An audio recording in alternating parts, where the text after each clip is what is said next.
Sir ने कहाँ तक पढ़ा दिए थे? अच्छा, सारे ब्लड कॉर्पसल के बारे में बता दिए है ना? फाउंड एलिमेंट कंप्लीट हो गया। अच्छा ठीक है, मैं आगे का पार्ट पढ़ा देता हूँ। कपिल सर का एक्सीडेंट हुआ था, इसलिए कपिल सर अभी क्लास नहीं ले रहे हैं, मतलब ऑल्टरनेटिव क्लास ले रहे हैं, तो उसके वजह से मैं आज क्लास के लिए आया हूँ। ठीक है सर, अगले दिन जो चीज़ें पढ़ा दिए हैं तो उसका एक क्विक रिकैप कर देता हूँ, और उसके बाद आगे के पार्ट पे जो ब्लड ग्रुपिंग है, सर मेरे को ब्लड ग्रुपिंग पढ़ाने के लिए बोले थे, तो ब्लड ग्रुपिंग पढ़ा दूंगा।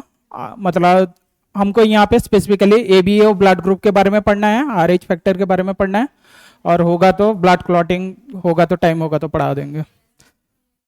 अच्छा, अगले दिन जो जो चीज़ें पढ़ा दिए हैं सर, उसको रिकैप कराने के लिए मैं कुछ क्वेश्चन पूछ रहा हूँ, तो उसको रिप्लाई करना। देखो, फाउंड एलिमेंट मेनली कितने कंपोनेंट से बना हुआ है? 3 कंपोनेंट। कौन कौन सा है? फॉर्म्ड एलिमेंट के बारे में बता रहा हूं। जो फॉर्म्ड एलिमेंट है उसी को ही ब्लड कॉर्पसल बोला जाता है, और ब्लड कॉर्पसल का 3 टाइप हमको पढ़ना होता है, आरबीसी, डब्ल्यूबीसी और प्लेटलेट। आरबीसी का फॉर्मेशन कहां से होता है? बोन मैरो से होता है, रेड बोन मैरो से। कौन सा प्रोसेस के थ्रू? एरिथ्रोपोइसिस। किस लिए एरिथ्रोपोइसिस बोला जाता है? क्योंकि आरबीसी का एक और जो नाम होता है एरिथ्रोसाइट सेल, तो इसलिए उसका जो फॉर्मेशन का जो प्रोसेस होगा उसको एरिथ्रोपोइसिस बोला जाता है। अच्छा, इन सब का नंबर भी पता होगा। अच्छा, मैं एक स्टेटमेंट लिख रहा हूं, बताओ तो ये करेक्ट है कि गलत है?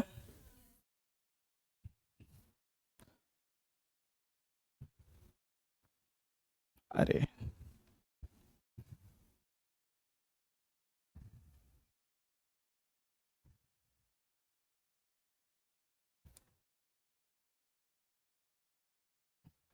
आ जाओ। इन मैमल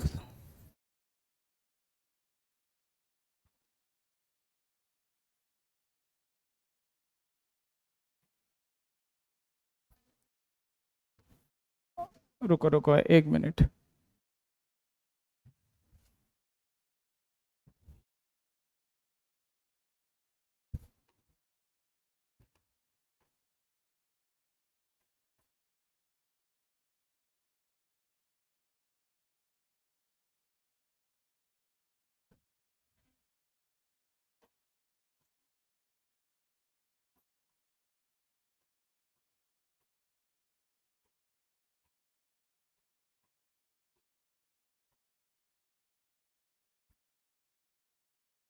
ये 2 स्टेटमेंट है।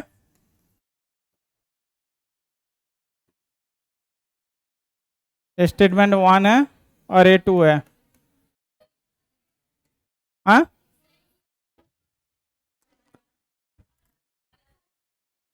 फास्ट गलत है। किस लिए? देखो, इसलिए जब भी एनसीईआरटी रीड करोगे ना, एनसीईआरटी हमेशा अच्छे से रीड करना। मोस्ट ऑफ द क्वेश्चन वहां पे घुमाया जाता है जहां पे ऑल टर्मिनोलॉजी होता है, ओनली टर्मिनोलॉजी होता है, मोस्ट ऑफ द टर्मिनोलॉजी होता है, वहां पे ज्यादातर घुमाया जाता है। देखोगे यहाँ पे मैंने लिखा हूं इन ऑल मैमल्स, तो यहाँ पे एक्चुअल में एनसीईआरटी बुक पे देखोगे मोस्ट ऑफ द मैमल लिखा है, क्योंकि कुछ मैमल्स होता है जिनके बॉडी पे आरबीसी न्यूक्लिएटेड होता है, जैसे कैमल देखोगे, लामा है, ये कुछ स्पीसीज है जिनके बॉडी पे आरबीसी न्यूक्लिएटेड होता है। और ह्यूमन के केस पे भी देखोगे, स्पेसिफिकली जो आरबीसी हम नॉन न्यूक्लिएटेड बताते हैं वो मैच्योर्ड आरबीसी होता है। ठीक है, उसका इनिशियल कंडीशन पे, मतलब जब उसका फॉर्मेशन होता है उस टाइम पे रहता है, धीरे धीरे जैसे जैसे मैच्योर्ड होता है तो उनका आरबीसी सेल से न्यूक्लियस जो होता है वो हट जाता है। और नीचे के लाइन भी जो यहाँ पे लिखा हूं ना, आरबीसी और बाइकॉनकेव इन सेव, ये भी मोस्ट ऑफ द होगा, मतलब ऑल नहीं होगा, क्योंकि इस केस में देखोगे नहीं तो उस केस में ये स्टेटमेंट भी ये मतलब फुलफिल नहीं होगा, क्योंकि यहाँ पे मोस्ट ऑफ द मैमल पे जो आरबीसी है वो बाइकॉनकेव शेप पे होता है, तो यहाँ पे भी मैं ऑल क्या सम टर्मिनोलॉजी लगा सकता हूँ। हमेशा अच्छे से रीड करके क्वेश्चन लगाना। और कुछ क्वेश्चन पूछना है कि आगे का पार्ट पढ़ाऊं? पढ़ लिया है ना? ठीक है, देखो ये भी आज इंटरेस्टिंग टॉपिक है। आज कम से कम तुम लोगों को ये सिखा दूंगा कि ब्लड ग्रुप कैसे डिसाइड होता है, कौन किसको ब्लड डोनेट कर सकता है, कौन किसी से ले सकता है, तो इसके बारे में प्रॉपर अंडरस्टैंडिंग हो जाएगा।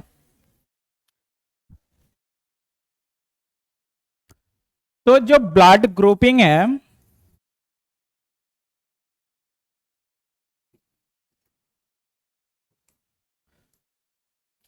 एक कार्ल लैंडस्टेनर करके एक साइंटिस्ट है, इन 1900 साइंटिस्ट कार्ल लैंडस्टेनर जिन्होंने ब्लड ग्रुपिंग के बारे में फर्स्ट टाइम बताया था।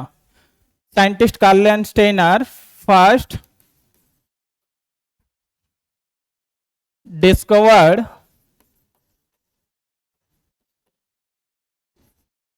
the blood grouping system।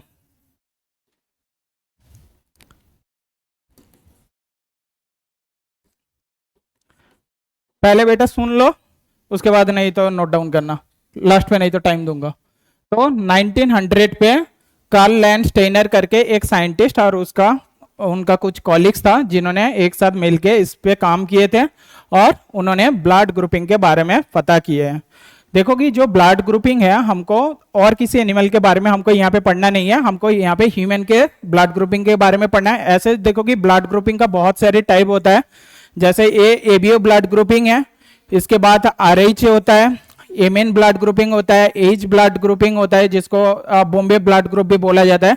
तो ऐसे बहुत सारे टाइप होता है, बट अकॉर्डिंग टू एनसीईआरटी यहाँ पे दो ब्लड ग्रुपिंग के बारे में यहाँ पे बताया गया, एक एबीओ ब्लड ग्रुपिंग और आरएच फैक्टर। तो यहाँ पे जो ब्लड ग्रुपिंग के बारे में मैं बताऊंगा, ये कौन सा ब्लड ग्रुपिंग है, ABO blood grouping.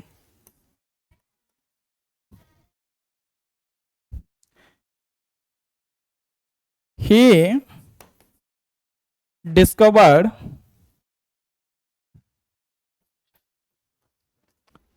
ABO blood grouping. It discovered ABO blood grouping system.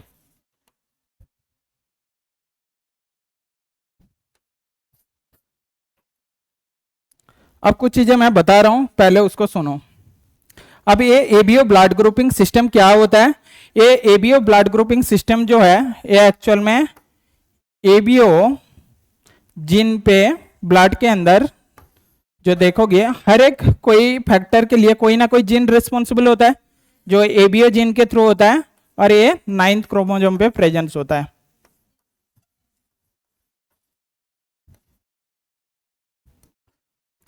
अब इसके बारे में हमको नहीं पढ़ना है, ये एनसीईआरटी बुक पे डेटा भी नहीं है, हमको इसका जरूरत भी नहीं है।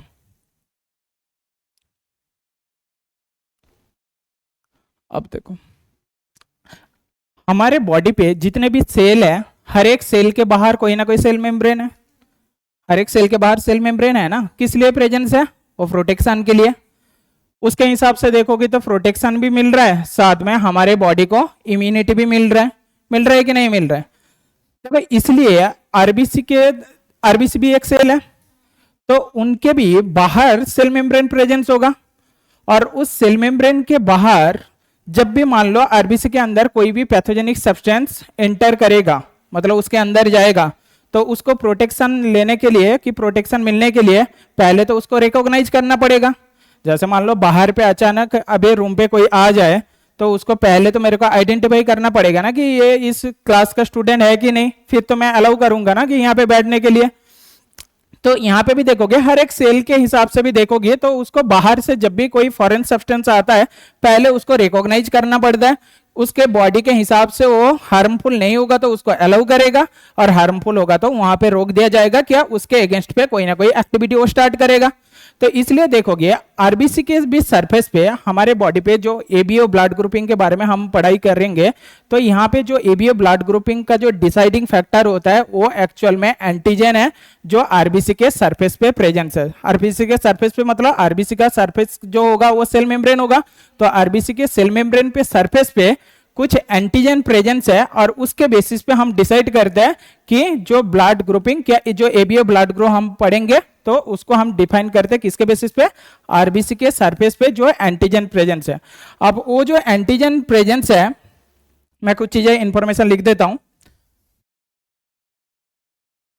In human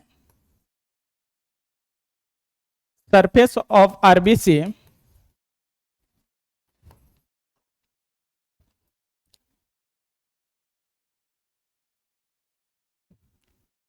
has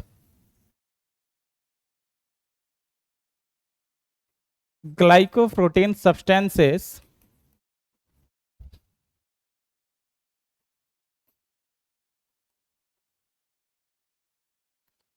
which is known as antigen.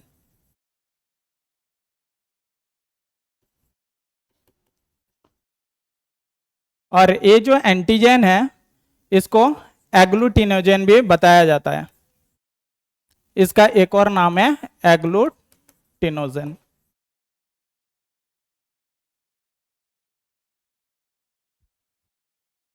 Based upon it is a, देखो जब भी हम ये टर्मिनोलॉजी यूज कर रहा हूं ना ग्लाइकोप्रोटीन, देखो ग्लाइकोप्रोटीन टर्मिनोलॉजी पे यहाँ पे दो सब्सटेंस दिखाई दे रहा है ना, ग्लाइकोजन मतलब एक कार्बोहाइड्रेट है और साथ में प्रोटीन भी है। देखो कि सेल मेम्ब्रेन का ये फंक्शन पढ़ोगे मतलब वहां पे जो प्रोटीन चैनल पढ़ोगे तो वहां पे डिफरेंट काइंड ऑफ ऐसे ग्लाइकोप्रोटीन ग्लाइकोलिपिड चैनल देखोगे। तो यहाँ पे भी ऐसे ग्लाइकोप्रोटीन मतलब यहाँ पे कुछ शुगर मॉलिक्यूल है जो प्रोटीन के साथ बाइंडेड है। तो ये जो शुगर मॉलिक्यूल है ये एक्चुअल में ओलिगोसैकेराइड है। तो यहाँ पे जो ग्लाइकोप्रोटीन है ये एक्चुअल में एक शुगर मॉलिक्यूल है जो ओलिगोसैकेराइड है। ओलिगोसैकेराइड और मोनोसैकेराइड के बारे में पढ़ाई किए है ना, मतलब कार्बोहाइड्रेट का एक स्मॉल चेन है, ठीक है। अब ये ग्लाइकोप्रोटीन के बेसिस पे मैं ब्लड को तीन ग्रुप पे डिफाइन करता हूं on the basis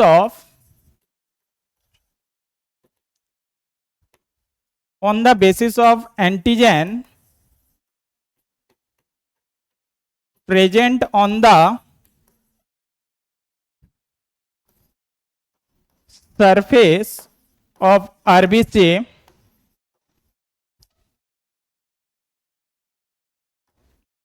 blood is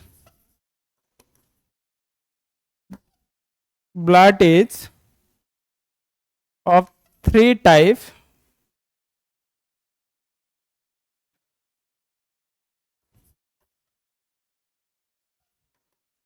We categorized three type of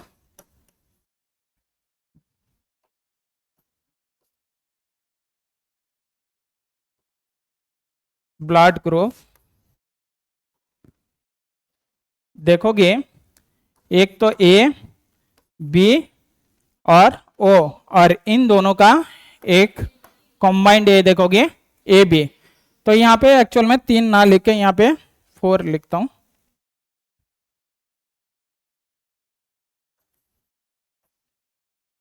four type of blood group A B और ओ ब्लड ग्रुप।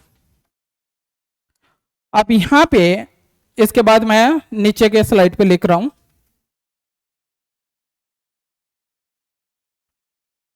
अब यहां पे देखोगे जो A blood group B blood group A B blood group और O blood group, इनके कहां पे कौन सा एंटीजन प्रेजेंस है।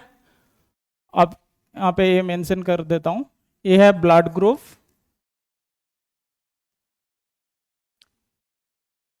प्रेजेंस ऑफ एंटीजन कहां पे, on the surface of RBC.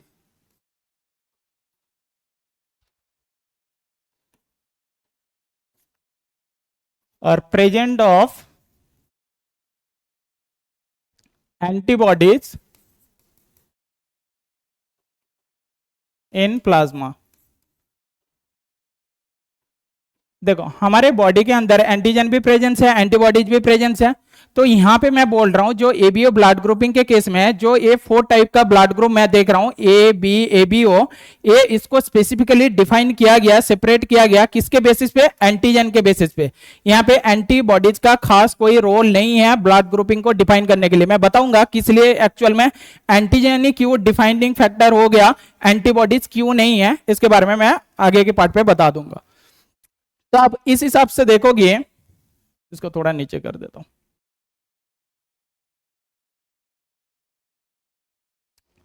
देखो ए ब्लड ग्रुप पे देखोगे, यहां पे एंटीजन ए प्रेजेंस होता है, ए एंटीजन प्रेजेंस है,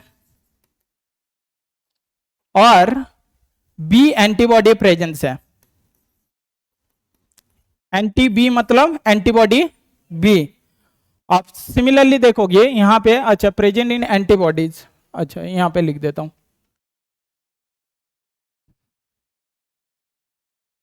और यहां पे एंटी बी प्रेजेंस है। सिमिलरली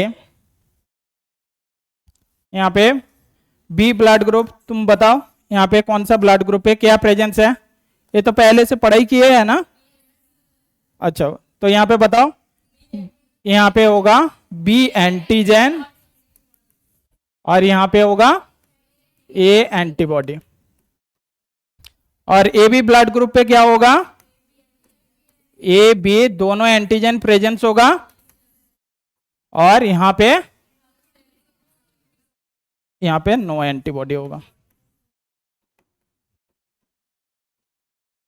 और ओ ब्लड ग्रुप पे क्या होगा? नो एंटीजन, और यहां पे होगा, यहां पे ए बी एंटीबॉडी। ये पता है सबको? अब देखो यहां पे दिक्कत कहां पे आता है, ये ब्लड ग्रुप पे ए एंटीजन होता है बट ए एंटीबॉडी क्यों नहीं होता है?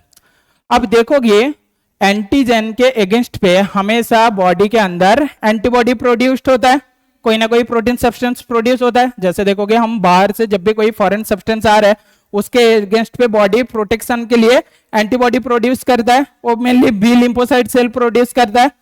अब यहां पे देखोगे जो लिम्फोसाइट सेल एंटीबॉडी प्रोड्यूस करता है हमारे बॉडी पे, जिनके बॉडी पे मान लो कोई भी एक पर्टिकुलर ब्लड ग्रुप, मान लो ए ब्लड ग्रुप मैं बता रहा हूं, उनके बॉडी पे ए एंटीजन होगा और यहां पे ए एंटीबॉडी भी होगा, तो वहां पे रिएक्शन नहीं हो जाएगा एंटीजन के अगेंस्ट पे, वहां पे एंटीबॉडी प्रोडक्शन रहेगा तो उन दोनों के बीच में क्लम्पिंग हो जाएगा ना, तो उसके वजह से ब्लड क्या हो जाएगा? क्लॉट कर जाएगा। तो इसलिए देखोगे सेम एंटीजन मतलब सेम ब्लड ग्रुप पे हमेशा उसके देखोगे जो एंटीबॉडी होता है वो ऑपोजिट ब्लड ग्रुप का रहता है। इसलिए देखोगे ए जो ब्लड ग्रुप होता है यहाँ पे ए एंटीजन होता है और बी ब्लड ग्रुप के लिए यहाँ पे एंटीबॉडी रहता है। इसलिए क्योंकि बी ब्लड ग्रुप का कोई भी एंटीजन बॉडी के अंदर एंटर करेगा तो वहां पे क्लम्पिंग हो जाता है। इसलिए देखोगे ब्लड ग्रुपिंग का ये प्रोसेस बताऊंगा कि कौन सा ब्लड ग्रुप किसको ट्रांसफर किया जा सकता है, डोनर और रेसिपिएंट के बारे में बताऊंगा। और भी एक चीज यहाँ पे पहले से यहाँ पे पढ़ ली है तुमने, जो ए बी ब्लड ग्रुप होता है इसको क्या बोला जाता है? Universal recipient. और वो ब्लड ग्रुप जो होता है इसको बोला जाता है यूनिवर्सल डोनर। ये आगे के पार्ट पे हम बताएंगे कि इसलिए इसको यूनिवर्सल रेसिपिएंट और यूनिवर्सल डोनर बताया जाता है। अब यहां पे देखो जो मैंने ए के बारे में बताया, मतलब कार्बोहाइड्रेट मॉलिक्यूल के बारे में बताया, आरबीसी के सरफेस पे प्रेजेंस होता है, तो वहां पे जो एबीओ जीन होता है वहां पे आई एलिली के वजह से जो आई एलिलिस होता है ये डिफाइन करता है ब्लड ग्रुप को। आई एलिलिस बताओ।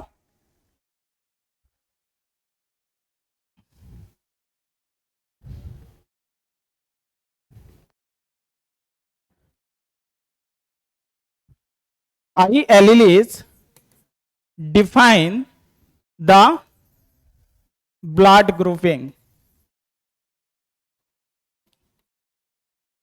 देखो इनमें से जो आई जीन होता है, आई जीन के केस में देखोगे, देखो जब भी हम जीन के बारे में बताऊंगा तो वो पेयर फॉर्म पे एलिलीज होगा।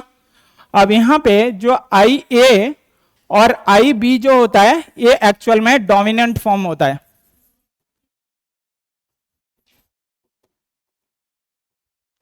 और जो आई जीरो होता है ये एक्चुअल में रिसेसिव फॉर्म ऑफ एलिली।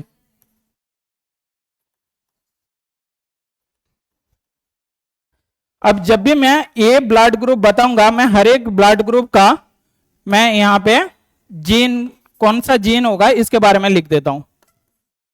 देखो ए बी जो ए ब्लड ग्रुप है इनके पास देखोगी जो जीन होगा ए आई ए हो सकता है, और इनके पास आई ए आई जीरो भी हो सकता है, क्योंकि डोमिनेंट फॉर्म है तो इसलिए ये कैरेक्टर एक्सप्रेस होगा।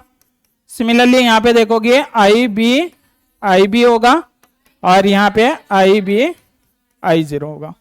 ए बी के केस में क्या होगा, आई ए आई बी होगा, इनके केस में एक ही होगा, और इनके केस में देखो दोनों ही नेगेटिव होगा, क्योंकि इनके बॉडी पे कोई एंटीजन नहीं है तो इसलिए यहां पे जीरो है। क्लियर है। अब इसके बेसिस पे देखो तो जो एलिलीज है यहां पे 3 टाइप का एलिलीज हमको देखने के लिए मिल रहा है, आई ए आई बी और आई जीरो। तो टोटल टाइप ऑफ एलिली कितना है, 3 टाइप।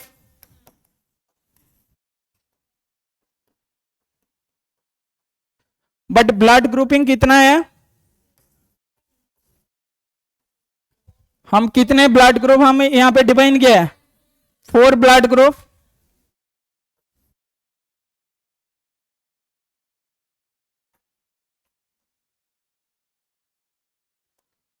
तुम जो बता रहे हो मेरे को समझ में आ रहा है, तुम बता रहे हो जो यहाँ पे टोटल एलिली का जो टाइप देखोगे, क्योंकि ए के केस में 2 टाइप हो रहा है,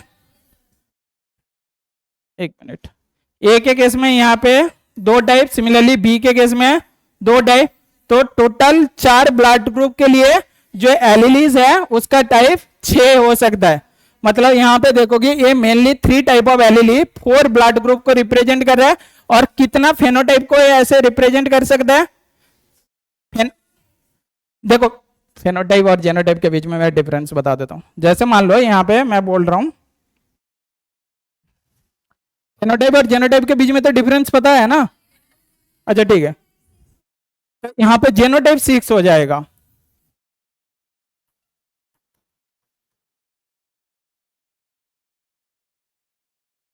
और कौन कौन सा देख पा रहे हो, I zero, I B I zero. तो इसको मैं और दोबारा नहीं लिख रहा हूं।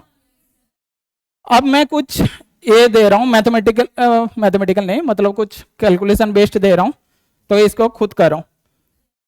जैसे सपोज मैं बता रहा हूं इफ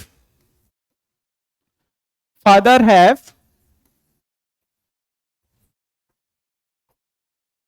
ए ब्लड ग्रुप, मैं अभी पॉजिटिव नेगेटिव पे नहीं जा रहा हूं, and mothers have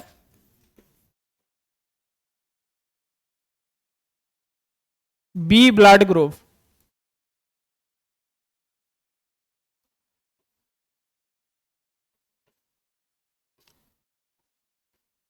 what is the possibility of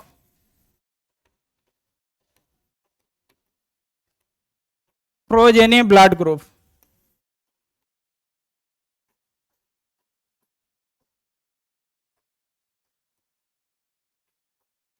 बताओ, मैं बोल रहा हूं फादर के पास ब्लड ग्रुप कौन सा है, ए, मदर के पास कौन सा ब्लड ग्रुप है, बी, और किसके बारे में पूछ रहा हूं, उसका जो ऑफस्प्रिंग होगा, जो बच्चा होगा, उनका ब्लड ग्रुप क्या हो सकता है। तो हम यहाँ पे किसके बेसिस पे डिफाइन करेंगे, हम इसको जेनोटाइप देखना होगा। सपोज मैं मान लेता हूं ए ब्लड ग्रुप के लिए कौन कौन सा जेनोटाइप हो सकता है, आई ए आई जीरो, और साथ में आई ए, और बी ब्लड ग्रुप के लिए आई बी आई जीरो और आई बी। मैं सारी कंडीशन लेकर एक बार देख लेता हूं। देखो, तो मान लो यहाँ पे फादर का मैंने ए बताया, सपोज मैं ए जेनोटाइप लेकर चेक कर लेता हूं, तो फादर के पास, अच्छा मदर के पास हो जाएगा IB I0। तो ऐसा जेनोटाइप होगा तो इस केस में देखोगे यहाँ पे 4 टाइप ऑफ ब्लड ग्रुप आ सकता है, क्योंकि यहाँ पे एक तो हो जाएगा IA IB, और यहाँ पे साइड बाय साइड लिख सकते हो, इसको ऐसे डिवाइड फॉर्म पे भी लिख सकते हो और नहीं तो साइड बाय साइड भी लिख सकते हो।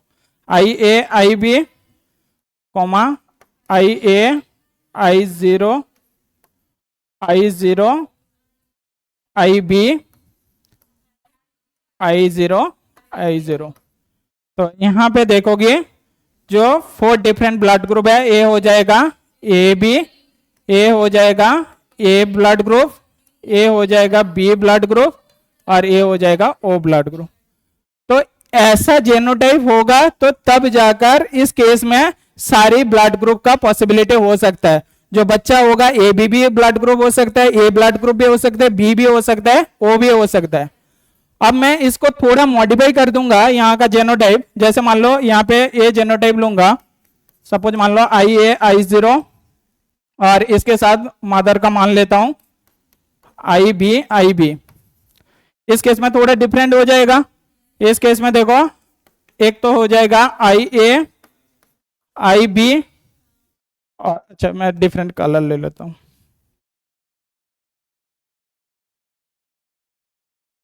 तो इस केस में हो जाएगा IA IB IA, फिर से IB, और I0 IB I0 IB। तो इस केस में हम देख रहे हैं यहाँ पे 2 टाइप का ब्लड ग्रुप आ रहा है, AB ब्लड ग्रुप और B ब्लड ग्रुप। तो जेनोटाइप के बेसिस पे हम डिफाइन कर सकते हैं कि उसका बच्चों का ब्लड ग्रुप कैसा होगा। तो यहां तक समझ में आया ना? और यहां से भी क्वेश्चन आएगा तो कोई भी वैरायटी का तुम बता पाओगे। 3 टाइप ऑफ एलीली, और यहां पे देखोगे जेनोटाइप कितना है 4, और फेनोटाइप देखोगे कितना, जेनोटाइप 6, और फेनोटाइप कितना हो जाएगा, यहां पे फेनोटाइप लिख देता हूं, फेनोटाइप कितना 4। 4 ब्लड ग्रुप दिखाई दे रहा है ना, ए बी और ओ, 4 ब्लड ग्रुप एक्सप्रेस हो रहा है, बट इसके लिए जेनोटाइप कितना है 6, और एलील कितना है 3।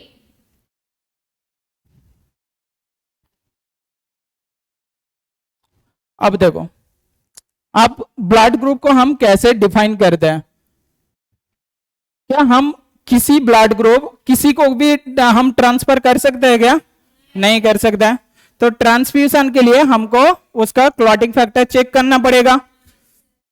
तो हम ये बता रहे हैं कि एंटीजन के साथ हमेशा एंटीबॉडी का रिएक्शन होता है, तो हमको ब्लड ग्रुप भी डिसाइड करना होगा, तो एंटीजन के साथ एंटीबॉडी का रिएक्शन कराना पड़ेगा।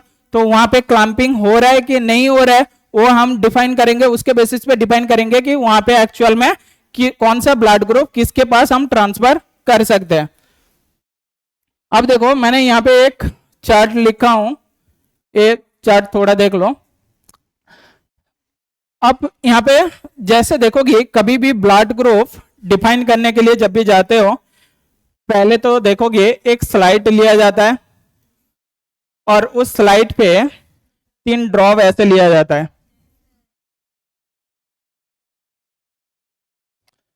अब जब भी मैं ब्लड ग्रुप ले रहा हूं, यहां पे देखोगे 3 एंटीबॉडी होता है, एक एंटी ए, एंटी बी, और एक होता है एंटी डी।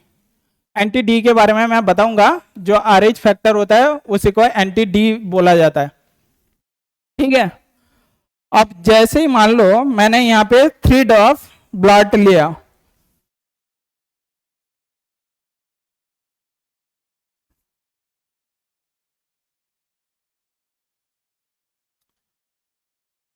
अब देखो, तो यहां पे मैंने मान लो फर्स्ट ड्रॉप पे मैंने एंटी ए डाला, सेकेंड ड्रॉप पे एंटी बी डाला, और थर्ड ड्रॉप पे मैंने एंटी डी डाला। तो यहाँ पे जो फ्लो चार्ट दिख रहे हो ऐसे बहुत सारे, मतलब जितने भी यहाँ पे ब्लड ग्रुप का देखोगे, हर एक केस में पॉजिटिव ब्लड ग्रुप भी होता है और नेगेटिव ब्लड ग्रुप भी होता है। मतलब ए का भी देखोगे ए पॉजिटिव होता है, ए नेगेटिव होता है। सिमिलरली देखोगे बी ब्लड ग्रुप के केस में भी B positive B negative, A B के केस में भी A B positive A B negative, और ओ ब्लड ग्रुप के केस में भी देखोगे ओ पॉजिटिव और ओ नेगेटिव भी होता है। एक्चुअल में जो ए पॉजिटिव और ए नेगेटिव का जो डिसाइडिंग फैक्टर है वो एंटी डी, जो मेनली आरएच फैक्टर के बेसिस पे हम बता रहे हैं। अब थोड़ा बाद में बताऊंगा आरएच फैक्टर होता क्या है। अब यहाँ पे देखो तीन जो सैंपल है, anti A, anti B, anti D, और ए एक्चुअल में कंट्रोल है। कंट्रोल होगा तो सब पे सेम होगा, और उसके बेसिस पे यहाँ पे डिफाइन किया जा रहा है ब्लड ग्रुप का टाइप कैसा है। अब यहाँ पे देखो सपोज मैं यहाँ पे जो फर्स्ट है ओ पॉजिटिव, देखो यहाँ पे मैंने 3 ड्रॉप लिया हूं। अब यहाँ पे देखो इस पर्टिकुलर केस में यहाँ पे कोई क्लॉटिंग हो रहा है, नहीं हुआ ना, जैसे ब्लड का सैंपल था एज इट इज है। अब इस केस में भी देखो एंटी बी के केस में कोई क्लॉटिंग हुआ है, नहीं है। क्लॉटिंग का मतलब क्या है, एंटीजन के साथ एंटीबॉडी का रिएक्शन हो रहा है, क्लम्पिंग हो रहा है, एग्लूटिनेशन उसको प्रोसेस बोला जाता है। और यहाँ पे देखो इस केस में देखो यहाँ पे क्लम्पिंग हुआ है। तो जब भी क्लैंपिंग हो रहा है इसका मतलब यहाँ पे एक्चुअल में एंटी डी प्रेजेंस है, यहाँ पे प्रेजेंस है ना, यहाँ पे ये जो एंटी डी है मतलब जो आरएच एंटीजन यहाँ पे प्रेजेंस है इस पर्टिकुलर ब्लड ग्रुप पे, जिसलिए यहाँ पे मतलब ये नेगेटिव था और यहाँ पे बाहर से आरएच एंटीजन आने की वजह से मैंने एंटी डी डाला हूं, जिसके वजह से यहाँ पे रिएक्शन हुआ, फिर यहाँ पे क्लैंपिंग हुआ है। समझ में नहीं आ रहा है? देखो तो सब पे मतलब मान लो यहाँ पे एंटीजन है और यहाँ पे मैं एंटीबॉडी डाल रहा हूँ। अब यहाँ पे जो ब्लड ग्रुप था यहाँ पे इस पर्टिकुलर केस में आरएच एंटीजन प्रेजेंस था और एंटी डी जैसे डाला हूं तो यहाँ पे क्लैंपिंग हुआ है। इस केस में नहीं है इसलिए यहाँ पे कोई रिएक्शन नहीं है। अब इस हिसाब से देखोगे ये भी ओ पॉजिटिव के केस में हमने क्या बताया था, ओ पॉजिटिव, अच्छा ओ पॉजिटिव छोड़ दो, ओ ब्लड ग्रुप के केस में हमने क्या बताया था, कोई भी एंटीजन नहीं है, ना ए एंटीजन है ना बी एंटीजन है, कोई भी एंटीजन नहीं है ना।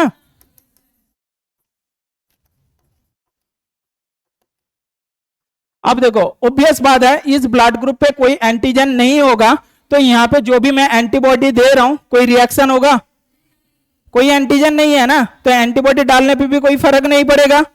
तो सिमिलरली एंटी बी पे भी कोई रिएक्शन नहीं होगा क्योंकि यहाँ पे कोई एंटीजन है ही नहीं, रिएक्शन किसके साथ करेगा। बट यहाँ पे आरएच एंटीजन था इसलिए इसके साथ रिएक्शन हुआ। तो इसलिए देखोगे जब भी जिस पार्ट पे देखोगे क्लम्पिंग हो रहा है इसका मतलब एंटी डी पे कभी भी क्लम्पिंग होगा तो एक इसको डिफाइन करेगा पॉजिटिव साइन को, और नहीं ये क्लम्पिंग हो रहा है तो ये नेगेटिव को डिफाइन करेगा। तो इस केस में देखो यहाँ पे क्लम्पिंग हो रहा है मतलब हमने ये ब्लड ग्रुप कौन सा हो जाएगा, पॉजिटिव ब्लड ग्रुप। अब देखो यहाँ पे बाकी दोनों पे क्लम्पिंग नहीं हुआ, एंटी ए पे नहीं हुआ, एंटी बी पे नहीं हुआ, तो ए हो जाएगा क्या, ओ पॉजिटिव। ठीक है, दोनों पे क्लम्पिंग नहीं हुआ। सिमिलरली देखो ओ नेगेटिव समझ में आ रहा है, तो यहाँ पे इन दोनों के केस में भी नहीं है और यहाँ पे एक्चुअल में देखोगे यहाँ पे भी कोई क्लम्पिंग नहीं हो रहा है तो ओ नेगेटिव। अच्छा पहले एक्चुअल में हमने ए के बारे में देख लेते हैं फिर इसके बारे में देखना चाहिए था। देखो ए पॉजिटिव और ए नेगेटिव देख लो। अब ए पॉजिटिव ब्लड ग्रुप में बताऊंगा तो पहले पॉजिटिव कैसे डिफाइन करूंगा, आरएच फैक्टर के बेसिस पे। तो आरएच फैक्टर पे यहाँ पे देखो क्लम्पिंग हुआ है कि नहीं हुआ है, तो ऑब्वियस बात है यहाँ पे पॉजिटिव ब्लड ग्रुप होगा। इसके बाद हमको देखना होगा कि ये एक्चुअल में ए ब्लड ग्रुप है कि बी ब्लड ग्रुप है कि बाकी ब्लड ग्रुप है। तो यहाँ पे देखो फर्स्ट ए पे देखो यहाँ पे क्लम्पिंग हुआ है, मतलब यहाँ पे एंटी ए डाल रहा हूं, किसके अगेंस्ट पे रिएक्ट करेगा, ए एंटीजन के अगेंस्ट पे। एंटी ए किसके अगेंस्ट पे रिएक्ट करेगा, ए एंटीजन के अगेंस्ट पे। तो ऑब्वियस बात है यहाँ पे रिएक्ट कर रहे हैं मतलब यहाँ पे कौन सा ब्लड ग्रुप होगा, ए ब्लड ग्रुप होगा। देखो बी एंटीजन पे कोई रिएक्ट नहीं कर रहे, बी एंटीजन किसके पास है, बी ब्लड ग्रुप के पास है। तो ऑब्वियस बात है यहाँ पे कोई रिएक्ट नहीं कर रहा है मतलब ये एक्चुअल में बी ब्लड ग्रुप नहीं है ना।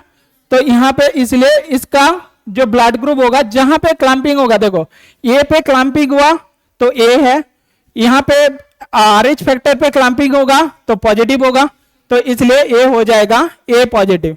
सिमिलरली देखो ए पे यहाँ पे क्लम्पिंग हुआ है तो हमको पता चल गया ए ब्लड ग्रुप है और यहाँ पे क्लम्पिंग नहीं हुआ तो नेगेटिव है, तो ए हो जाएगा ए नेगेटिव। सिमिलरली देखो बी के केस में भी यहाँ पे देखो, यहाँ पे ए पे कोई रिएक्शन नहीं हुआ बट बी पे देखो यहाँ पे क्लम्पिंग हुआ, साथ में देखो यहाँ पे भी पॉजिटिव है, तो इसलिए बी पॉजिटिव। तो उस हिसाब से देखो बी नेगेटिव भी समझ में आ जाएगा। अब देखो A B positive, A B positive के केस में हमको तीनों पे क्लम्पिंग चाहिए होगा, क्योंकि देखो यहाँ पे ए पे भी क्लम्पिंग है, बी पे भी है और साथ में RH फैक्टर पे भी क्लम्पिंग है, तो ए हो जाएगा ए बी पॉजिटिव। और ए बी नेगेटिव होगा तो देखो एक ही चीज पे हमको चाहिए, ए और बी पे दोनों पे क्लम्पिंग चाहिए और साथ में RH फैक्टर पे यहाँ पे क्लम्पिंग नहीं चाहिए, तब ए हो जाएगा ए बी नेगेटिव। और साथ में ए एक्चुअल में इसके बारे में हमको पढ़ना नहीं है, ये नहीं चाहिए क्योंकि ये कंट्रोल भी है नहीं, क्योंकि कंट्रोल कंडीशन पे यहाँ पे क्लम्पिंग दिखाया जा रहा है, जिसलिए ये नॉट वैलिड है, बाकी एक्चुअल में वैलिड है। तो अब इसके बेसिस पे तुम खुद ही डिसाइड कर पाओगे ना कि एक्चुअल में खुद का ब्लड ग्रुप खुद भी कर सकते हो, डिफाइन कर सकते हो। बस उसके लिए ये 3 फैक्टर चाहिए, anti B, anti A, anti B और एंटी डी, ये सीरम चाहिए होता है। ये किसी के पास होगा तो खुद भी हम ब्लड ग्रुप हम डिसाइड कर सकते हैं, प्रैक्टिकल करके भी हम ये चीज दिखा सकते हैं। हाँ, किसी का कोई डाउट है क्या? डाउट नहीं है ना? अब मैं पूछूंगा, क्योंकि ये चीज समझ में आ जाएगा तो आप इसके बेसिस पे बता पाओगे एक्चुअल में डोनर और रेसिपिएंट के बारे में, आप यहां से बता पाओगे कौन सा ब्लड ग्रुप किसको डोनेट कर सकता है। मैं यहाँ पे फिगर नहीं दिखा रहा हूं, पहले मैं पूछता हूं, उसके बेसिस पे बताओ। अब देखो RH फैक्टर के बारे में मैं थोड़ा पहले बता दे रहा हूं, सिर्फ इसका जो डोनर है और रेसिपिएंट है इसको डिफाइन करने के लिए। RH फैक्टर भी एक एंटीजन है, ऑब्वियस बात है उसके अगेंस्ट पे भी कोई ना कोई एंटीबॉडी का प्रोडक्शन होगा, रिएक्शन होगा। तो ब्लड ट्रांसफ्यूजन के टाइम पे जैसे A blood group, B blood group, मतलब ए एंटीजन बी एंटीजन को देखना पड़ता है और ए बी एंटीजन को भी, मतलब ए बी ब्लड ग्रुप के केस में ए और बी एंटीजन दोनों है, तो इसको भी जैसे देखना पड़ता है, सिमिलरली साथ में RH एंटीजन को भी हमको देखना पड़ता है। अब उसके बेसिस पे देखो किसी के ब्लड पे RH नेगेटिव होगा, RH नेगेटिव मतलब उनके बॉडी पे RH प्रेजेंस नहीं है, RH एंटीजन प्रेजेंस नहीं है। लगभग देखोगे 80% जो पॉपुलेशन, ह्यूमन पॉपुलेशन है, उनके बॉडी पे RH फैक्टर प्रेजेंस है, मतलब RH एंटीजन प्रेजेंस है। तो जिनके पास RH एंटीजन होगा वो RH पॉजिटिव और जिनके पास RH एंटीजन नहीं होगा वो RH नेगेटिव।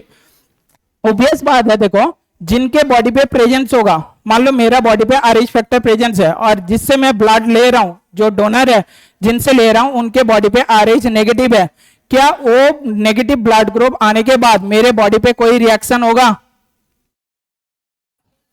सोच लो, मैं बोल रहा हूं मेरे पास RH एंटीजन है, RH पॉजिटिव हूं, मान लो मैं इससे ब्लड ले रहा हूं, इसके पास RH जो RH एंटीजन है इसके पास नहीं है, तो इसके पास नहीं है मतलब RH नेगेटिव है, मैं RH पॉजिटिव हूं, मैं इनसे ब्लड ले रहा हूं, मैं दे नहीं रहा हूं, मैं इनसे ब्लड ले रहा हूं, क्या मेरे बॉडी पे कोई रिएक्शन होगा? क्योंकि RH एंटीजन तो मेरे बॉडी पे है, तो इनके बॉडी पे तो है ही नहीं। बट उल्टा होगा तो मान लो इसके पास RH एंटीजन है नहीं और मैं इसको डोनेट कर रहा हूं, देखो बाहर से जो फॉरेन चीज आ रहा है वो एंटीजन है, तो ऑब्वियसली उनके बॉडी पे RH एंटीजन तो है नहीं, तो उनके बॉडी पे क्या होगा? एंटीबॉडी का प्रोडक्शन होगा, तो उसके वजह से क्या होगा? वहां पे क्लम्पिंग हो जाएगा। अब उसके बेसिस पे तुम बताओ यहाँ पे पॉजिटिव और ब्लड और जो नेगेटिव ब्लड ग्रुप है, इसके बेसिस पे एक मैंने चेक कर लेता हूं फिर पता चल जाएगा। सपोज मैं बोल रहा हूं ए ब्लड ग्रुप, इसका डोनर क्या होगा और रेसिपिएंट कौन कौन सा ब्लड ग्रुप होगा, तुम खुद बताओ।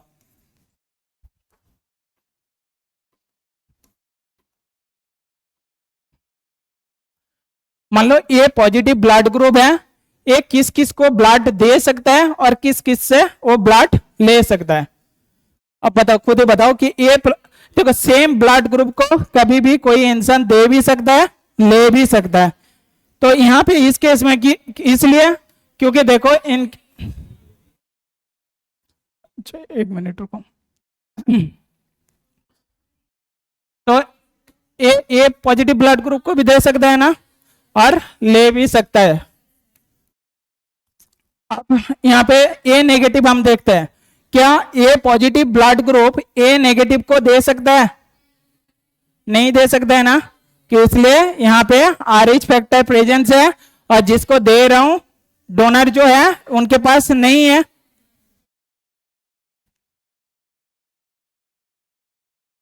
अच्छा ठीक है, मैं इसलिए यहाँ पे नहीं लिख रहा हूं। अब देखो, अच्छा अच्छा, मेरे को तो एक्चुअली यहाँ पे थोड़ा मैंने उल्टा हो गया, मतलब यहाँ पे लिखना चाहिए था ये पॉजिटिव है और ये किसको दे सकता है और किससे ले भी सकता है। अच्छा ठीक है, रेसिपेंट मतलब जिससे, जिसको दे रहा हूं, और डोनर मतलब जो दे रहा है, हु डोनेट, और यहां पे हु रिसीव।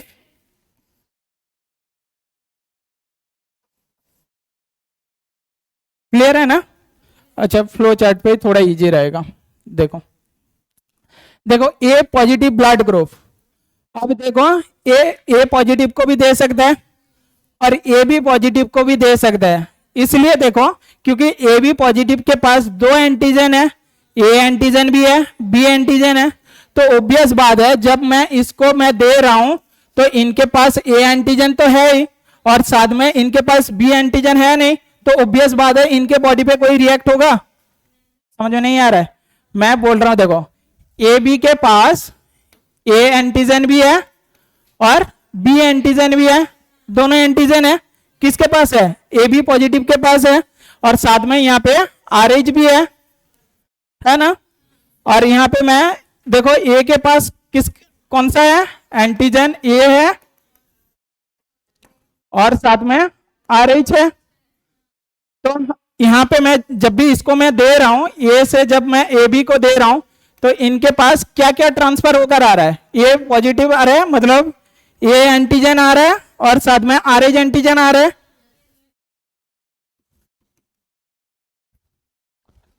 एंटीजन ए और साथ में RH एंटीजन आ रहा है, यही दोनों तो आ रहे हैं ना। तो देखो इनके केस में अब इनके पास तो ऑलरेडी सॉरी यहाँ पे इनके पास देखो ऑलरेडी तो ये एंटीजन इनके पास भी है ना, तो बाहर से कोई आ रहा है तो कोई दिक्कत होगा क्या? ऑलरेडी तो similar type of antigen presence है उनके बॉडी पे। और इनके पास क्या बी एंटीजन है? नहीं है, बट इनके पास है, तो इसलिए यहां पे कोई दिक्कत नहीं होगा, क्योंकि बी एंटीजन आएगा भी तो तब भी ऐसे भी कोई दिक्कत नहीं होगा। और यहाँ पे RH पॉजिटिव है, मतलब RH एंटीजन है, तो इनके पास भी RH एंटीजन है, तो इसलिए मैं इसको दे सकता हूं, कोई दिक्कत नहीं होगा ना। अब देखो रिसीव किस से कर सकता है? जो ए पॉजिटिव ब्लड ग्रुप है वो किससे ब्लड ले सकता है? देखो ए पॉजिटिव से ले सकता है क्या? बताओ आप। इस केस में मैं रिवर्सेबल बता रहा हूं, जैसे ए पॉजिटिव से मैं ए बी को मैं दे सकता हूं, बट क्या इससे ले सकता हूं? नहीं ले सकता हूं। किस लिए? देखो इनके पास ए एंटीजन है, बी एंटीजन है, RH एंटीजन है, और इनके पास ए एंटीजन है, RH एंटीजन है, बी एंटीजन नहीं है। तो बी एंटीजन जैसे ही इसके पास आएगा इनके बॉडी पे एंटीबॉडी प्रोड्यूस होगा और वहां पे ब्लड क्लम्पिंग हो जाएगा, तो वहां पे ब्लड क्लॉट कर जाएगा। क्लियर है? अब उसके बेसिस पे देखो, तो जितने भी नेगेटिव ब्लड ग्रुप होगा इससे ले सकता है ना, जितने भी नहीं। ए बी नेगेटिव से नहीं हो पाएगा, क्योंकि ए बी नेगेटिव होगा तो RH एंटीजन नहीं है, बट ए एंटीजन है, बी एंटीजन है, तो बी एंटीजन को ये नहीं ले सकता है, तो इसलिए ए बी पॉजिटिव से भी नहीं ले सकता है, ए बी नेगेटिव से भी ये नहीं ले सकता है। तो किससे ले सकता है? ए नेगेटिव। देखो ए नेगेटिव के पास क्या प्रेजेंस है? ए एंटीजन प्रेजेंस है, RH एंटीजन इनके पास नहीं है, तो RH एंटीजन नहीं है तो इसको ले सकता है, इससे ब्लड ले सकता है ना। बट देखो O पॉजिटिव और O नेगेटिव दोनों से आ सकता है, इसलिए देखो O पॉजिटिव इसलिए क्योंकि इन ए भी पॉजिटिव ब्लड ग्रुप है, तो इसलिए यहाँ पे O पॉजिटिव से इनके पास आ सकता है, क्योंकि O ब्लड ग्रुप पे कोई भी एंटीजन नहीं है, दोनों एंटीबॉडी है, कोई दिक्कत नहीं है, तो O पॉजिटिव से भी ले सकता है, O नेगेटिव से भी ले सकता है। अब ए केस हम ए पॉजिटिव के जगह पे ए नेगेटिव हम चेक कर लो। देखो सेम चीजें मैं बता रहा हूं, मान लो यहां पे क्या O positive blood group A negative को दे सकता है? नहीं। किस लिए? क्योंकि देखो यहां पे RH एंटीजन नहीं है और वहां पे ओ पॉजिटिव के पास RH एंटीजन है, इसलिए वहां से नहीं ले सकता हूं। क्लियर है ना? अब इसके बेसिस पे अब यहां पे भी देख लो, तो ए नेगेटिव देखो, ए पॉजिटिव को भी दे सकता है, ए नेगेटिव को भी दे सकता है, क्योंकि पॉजिटिव को तो ऐसे भी दे सकता है ना, इनके पास भी एंटीजन है, बट इनके पास भी ए एंटीजन है, इनके पास RH एंटीजन नहीं है और इनके पास है, कोई दिक्कत नहीं है। अब ए नेगेटिव को भी दे सकते हैं, सेम ब्लड ग्रुप को तो मैं हमेशा बोला हूं दे सकते हैं। साथ में देखो ए बी पॉजिटिव, इनको भी ये दे सकता है, क्योंकि इनके पास एक्चुअल में ए एंटीजन है, बी है और पॉजिटिव RH एंटीजन भी है, तो उस हिसाब से ए बी नेगेटिव को भी दे सकता है। बट ले सकता है किससे? ए नेगेटिव हमेशा ए नेगेटिव से तो लेगा, साथ में ए ओ पॉजिटिव से भी नहीं ले सकता है। देखो हम ओ ब्लड ग्रुप को हम बोलते हैं यूनिवर्सल डोनर, हर किसी को दे सकता है, बट इस केस में भी देखोगे पॉजिटिव और नेगेटिव जो RH एंटीजन है उसको भी देखना पड़ता है। हम ओवरऑल देखा जाए तो जो ओ ब्लड ग्रुप होता है वो ब्लड ग्रुप किसी को भी ब्लड डोनेट कर सकता है, बट फिर भी देखोगे RH एंटीजन जो RH फैक्टर होता है उसको भी डिफाइन करना पड़ता है, नहीं तो ज्यादा से क्वांटिटी पे ट्रांसफ्यूजन हो जाएगा, उस केस में एंटीबॉडी का प्रोडक्शन तुरंत हो जाएगा और ब्लड क्लम्पिंग हो सकता है। तो इसलिए देखोगे ओ नेगेटिव के पास यहाँ पे कोई भी RH एंटीजन नहीं है और यहाँ पे आप RH एंटीजन नहीं है, तो इसलिए ओ नेगेटिव ए नेगेटिव को दे सकता है, but O positive A negative को नहीं दे सकता। अब इसके बेसिस पे बाकी ब्लड ग्रुप भी समझ में आ जाएगा ना, और नहीं तो ए बी के बारे में बता देता हूं। देखो ए बी के केस में देखो किसको ए दे सकता है, मान लो मैं बोल रहा हूं क्या A B blood group A positive को दे सकता है? A B positive blood group, ठीक है, मैं बोल रहा हूं क्या ए पॉजिटिव ब्लड ग्रुप को दे सकता है? नहीं दे पाएगा ना, क्योंकि देखो मान लो सपोज मेरा एग्जांपल ले लेता हूं, मैं बोल रहा हूं मेरा A B positive blood group है और इसका मान लो कौन सा ब्लड ग्रुप बता रहा हूं, हाँ कोई भी ब्लड ग्रुप मैं अब डिफाइन करूंगा। मान लो इसका ब्लड ग्रुप ए पॉजिटिव है, सपोज मैं मान के चल रहा हूं ए पॉजिटिव ब्लड ग्रुप है और मेरा ए बी पॉजिटिव है। अब इस केस में देखो मैं ए बी ब्लड ग्रुप, मेरा ब्लड इनके बॉडी के पास मतलब इनका बॉडी पे ट्रांसफर होगा, तो इनका बॉडी पे क्या क्या चीजें जा रहा है? ए एंटीजन जा रहा है, बी एंटीजन जा रहा है, RH एंटीजन जा रहा है। उनका बॉडी पे क्या क्या प्रेजेंस है? ए एंटीजन है, RH एंटीजन है। तो देखो बी एंटीजन भी तो मेरे ब्लड के साथ जा रहा है ना, जो उनका बॉडी पे नहीं है, और उनका बॉडी पे एंटी बी था, तो एंटी बी जैसे वो एंटी जो बी एंटीजन जा रहा है उनके साथ एक्चुअल में क्लॉटिंग का प्रोसेस स्टार्ट कर देगा, रिएक्शन स्टार्ट कर देगा, जिसके वजह से वहां पे क्लम्पिंग हो जाएगा, ब्लड क्लॉट कर जाएगा, तो उनको मैं ट्रांसफर नहीं कर सकता। तो उस हिसाब से देखोगे ए बी पॉजिटिव जो है ये सिर्फ और सिर्फ ए बी पॉजिटिव को ही दे सकते हैं। देखो ये ए पॉजिटिव को भी नहीं दे सकते हैं, बी पॉजिटिव को भी नहीं दे सकते हैं, क्योंकि बी के पास ए एंटीजन नहीं है। और सिमिलरली देखोगे ओ के पास तो कोई भी एंटीजन नहीं है, तो ओ को तो ए ऐसे भी नहीं दे सकते। बट ये देखो सबसे ले सकता है, हर किसी से ए ले सकता है। जो ए बी पॉजिटिव है वो हर किसी से वो ले सकता है। एक्चुअल में हम जो बता रहे हैं ना कि ए बी एक्चुअल में यूनिवर्सल रेसिपिएंट, इसलिए क्योंकि ए बी नेगेटिव के केस में भी नहीं होता है, ये सिर्फ ए बी पॉजिटिव के केस में होता है। क्योंकि ए बी नेगेटिव के केस में देखोगे एक एक्सेप्शन आ जाएगा, कौन सा? सब मैं यहां पे लिख देता हूं, एक मिनट।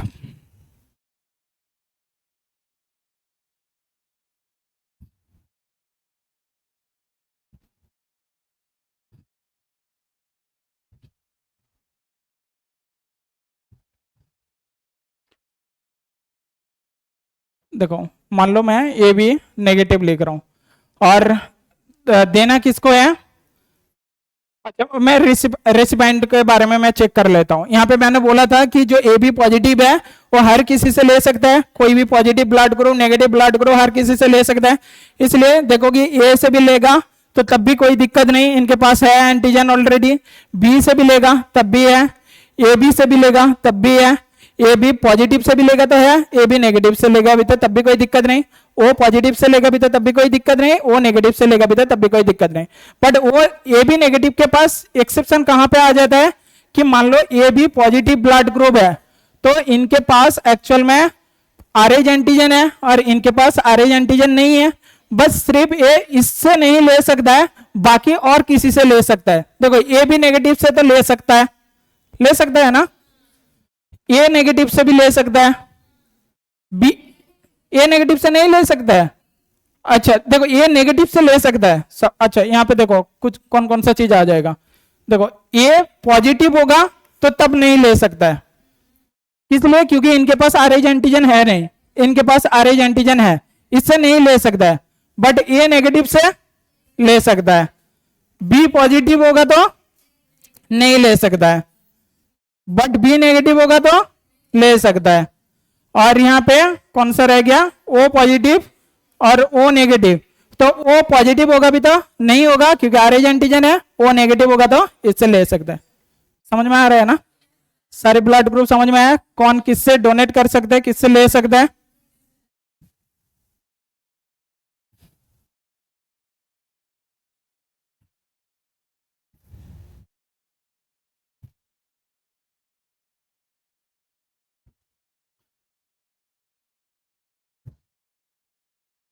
Slide delete.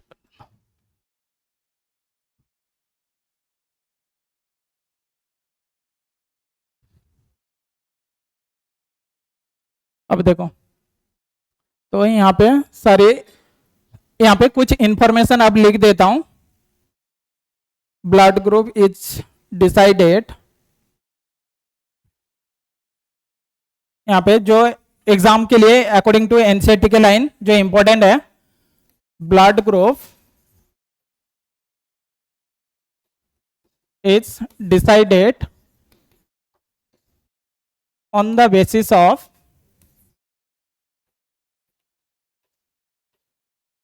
एंटीजन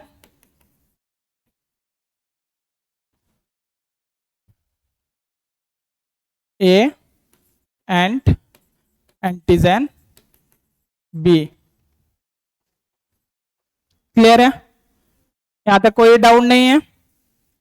अब इसके बाद मैं आरएच फैक्टर के बारे में बता रहा हूं। ये एक्चुअल में एबीओ ब्लड ग्रुपिंग सिस्टम है और कौन किसको ट्रांसफर कर सकता है, ये ट्रांसफ्यूजन के बारे में मैं सारी चीज बता दिया। अच्छा ठीक है, और क्या, ठीक है आरएच फैक्टर बता देता हूं।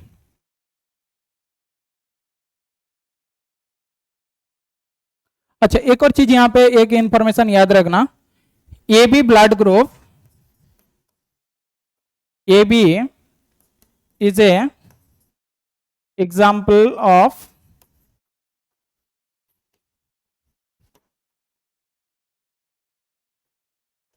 कोडोमिनेंस। देखो डोमिनेंस कोडोमिनेंस जेनेटिक्स पे पढ़ाई किया है ना, क्योंकि देखो जो ए बी ब्लड ग्रुप होता है इनके पास ए एंटीजन भी है और बी एंटीजन है, दोनों साइड बाय साइड प्रेजेंस है। तो इसलिए देखोगे जब A B blood group define करोगे तो उस हिसाब से वहां पे दो एंटीजन प्रेजेंस होने के वजह से यहाँ पे इसको कोडोमिनेंस नेचर भी शो करता है। कोडोमिनेंस का एग्जाम्पल जो होगा ए बी ब्लड ग्रुप हो जाएगा, चाहे पॉजिटिव हो और नेगेटिव हो, ठीक है दोनों के केस में। यहां से एक क्वेश्चन आ जाता है। अब देखो आरएच फैक्टर,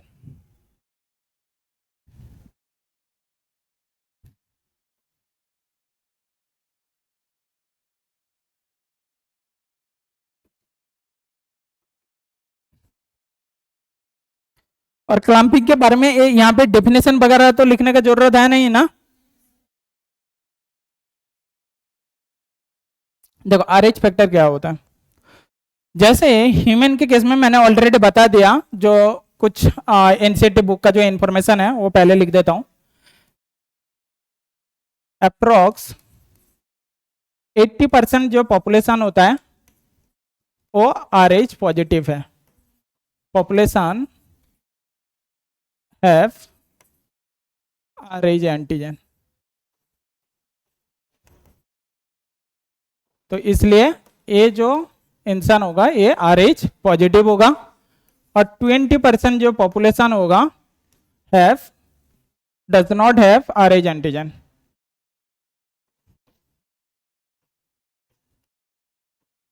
तो ये जो इंसान होगा ये आरएच नेगेटिव होगा। अब यहां पे देखोगे जो आरएच नाम है, ये आरएच नाम एक्चुअल में एक मंकी से आया था, जिसको बोला जाता है रिसस मंकी।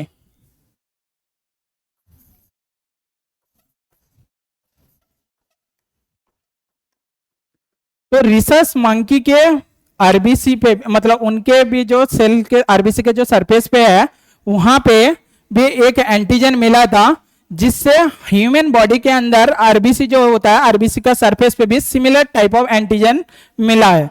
मैं बोल रहा हूं कि फर्स्ट टाइम जो आरएच एंटीजन है ये कहां पे पता चला था? रिसस मंकी के बॉडी पे। जब इनके आरबीसी पे रिसर्च किया गया था तो आरबीसी के सेल सरफेस पे एक स्पेशल टाइप ऑफ एंटीजन के बारे में पता चला था साइंटिस्ट को। सिमिलर चीजें ह्यूमन के आरबीसी पे भी देखा गया कि इस टाइप का एंटीजन ह्यूमन बॉडी पे भी प्रेजेंस है। कहां पे है? वो भी आरबीसी के सरफेस पे ही प्रेजेंस है। तो यहाँ पे जो मैंने एंटीजन ए एंटीजन बी के बारे में बता रहा था वो भी आरबीसी के सरफेस पे है। तो आरबीसी के सरफेस पे मतलब सेल मेम्ब्रेन पे देखोगे ए एंटीजन भी हो सकता है, तो ए एंटीजन होगा तो उसके बेसिस पे वहां पे उसका ब्लड ग्रुप डिफाइन होगा। बी एंटीजन होगा तो उसके बेसिस पे होगा। ए बी होगा तो उसके बेसिस पे होगा। सिमिलरली आरएच एंटीजन भी सिमिलर टाइप ऑफ एंटीजन है जो रिसस मंकी के बॉडी पे फर्स्ट टाइम देखा गया था, और ह्यूमन बॉडी के अंदर भी सिमिलर टाइप ऑफ एंटीजन देखा जाता है। तो एक तो हो गया नेमिंग कहां से आया फर्स्ट टाइम। अच्छा यहां पे लिख देता हूं first observed.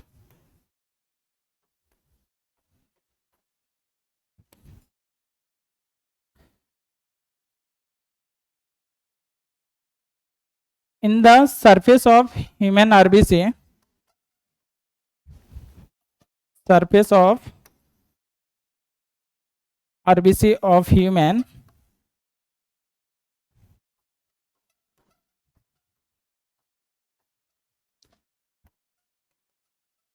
have similar kind of antigen which is known as the RH antigen। तो नेमिंग कहां से हुआ समझ में आ गया। अब इनका एक स्पेशल केस हमको पढ़ना होगा। आरएच एंटीजन का एक स्पेशल केस हमको पढ़ना होगा जो है एरिथ्रोब्लास्टोसिस फेटालिस। ये क्या होता है अब यहां पे प्रॉपरली समझ में आ जाएगा। एरिथ्रोब्लास्टोसिस फेटालिस, देखो नाम से ही यहां पे डिफाइन कर सकते हो कि क्या इवेंट हो रहा है। देखो एरिथ्रोब्लास्टोसिस मतलब कौन सा सेल को अटैक कर रहा है? एरिथ्रोसाइट आरबीसी को अटैक कर रहा है। ब्लास्टोसिस मतलब ब्लास्ट कर रहा है, और फिटलिस मतलब फिटस के बॉडी पे। यहां से तो समझ में आ जा रहा है ना। तो आरबीसी का यहां पे ब्लास्टोसिस मतलब ब्लास्ट कर रहा है, और किसके बॉडी पे? फिटस के बॉडी पे।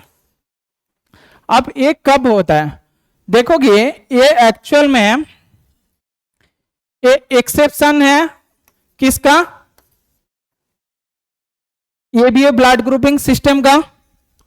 ये देखोगे एक्चुअल में जो एबीओ ब्लड ग्रुपिंग सिस्टम है इसका एक एक्सेप्शन है। ठीक है, नहीं तो मिसमैचिंग लिख देता हूं, एक्सेप्शन भी है। It is A mismatching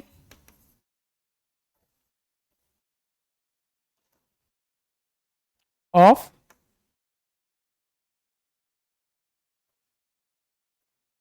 blood transfusion.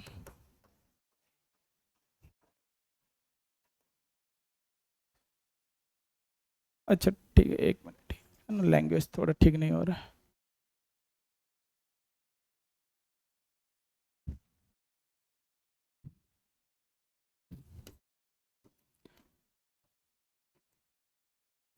It is a mismatching found during second pregnancy of mother if। अब कौन सा कंडीशन पे ये होगा ये मिसमैचिंग, तब मैं बता रहा हूं। सपोज मैं मान लेता हूं जो फिटस है, मान लो जो फिटस है और मदर, तो फिटस मान लो RH पॉजिटिव है और जो मदर है वो RH नेगेटिव है। यहां पे लिख देता हूं RH पॉजिटिव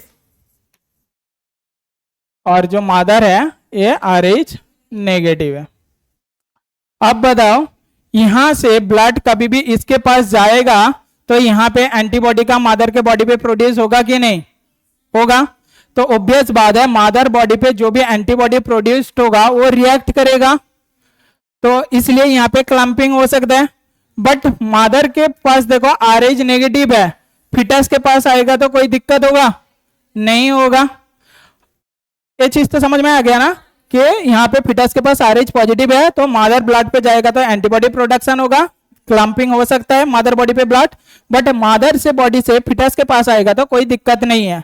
सपोज मान लो जो बच्चा पैदा हो रहा है तो वो जो बच्चा है उनके पास RH पॉजिटिव ब्लड ग्रुप है और मदर के पास मान लो RH नेगेटिव ब्लड ग्रुप है, तो उस कंडीशन पे फर्स्ट प्रेगनेंसी और सेकेंड प्रेगनेंसी पे क्या इंपैक्ट बढ़ता है उसके बारे में मैं बता रहा हूं।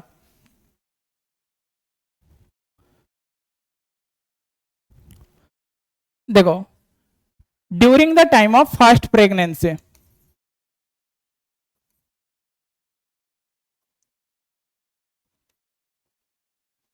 टाइम कितना बाकी है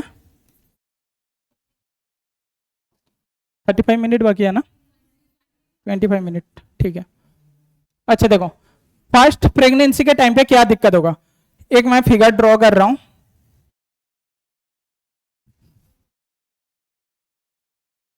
क्या बता रहे हो बेटा, ओके बढ़ाना है कि घटाना है, कम करना है, 25 है,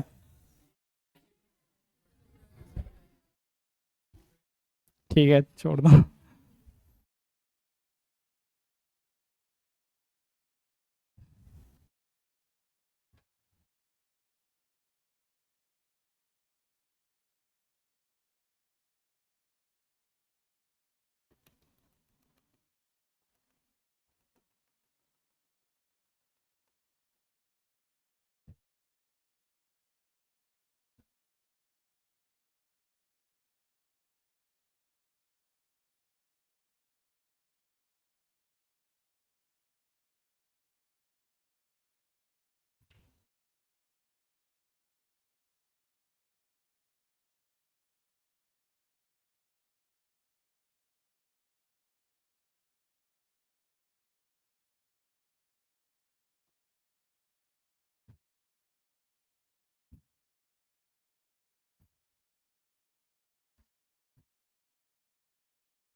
अब देखो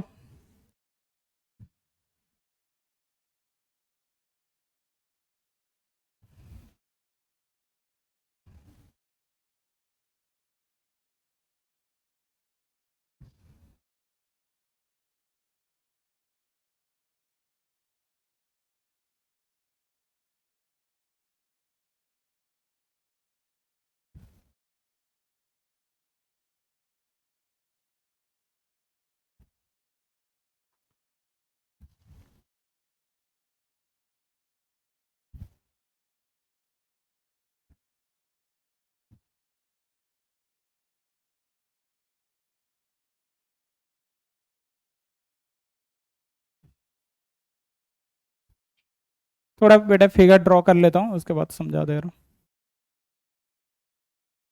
अब देखो यहाँ पे मान लो ये अम्बिलिकल कॉर्ड है, अम्बिलिकल कॉर्ड,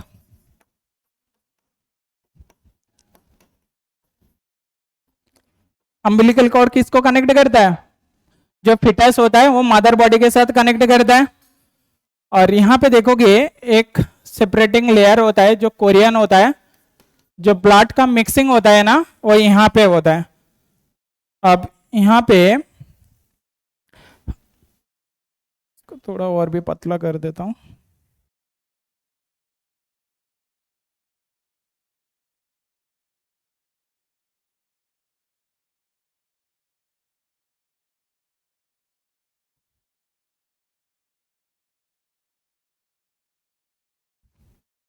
अब सिमिलरली देखोगे यहाँ पे भी जो भी मदर, क्योंकि एम्ब्रायो कंडीशन पे बच्चों के पास जो भी न्यूट्रिशन जा रहा है मदर बॉडी से, अब ये ब्लड के थ्रू, ये पर्टिकुलर ब्लड वेसल के थ्रू ट्रांसफर होगा।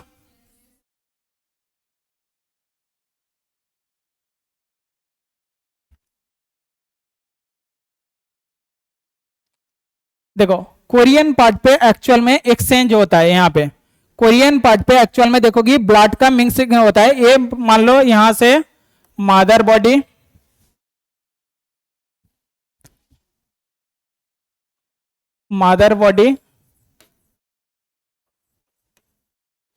और ये फिटस बॉडी। देखो फिटस के बॉडी से भी यहाँ पे जो यहाँ पे इस पर्टिकुलर ए पे देखो कैपिलरीज का फॉर्मेशन हुआ है। तो इनका जो ब्लड ग्रुप, जो ब्लड वेसल, और यहाँ पे मदर बॉडी से भी ब्लड वेसल, मान लो आर के केस में जो रेड कलर पे मेंशन किया हूं ये आर्टरी है और ये वेन है। तो सिमिलरली यहां पे भी आर्टरी और वेन है।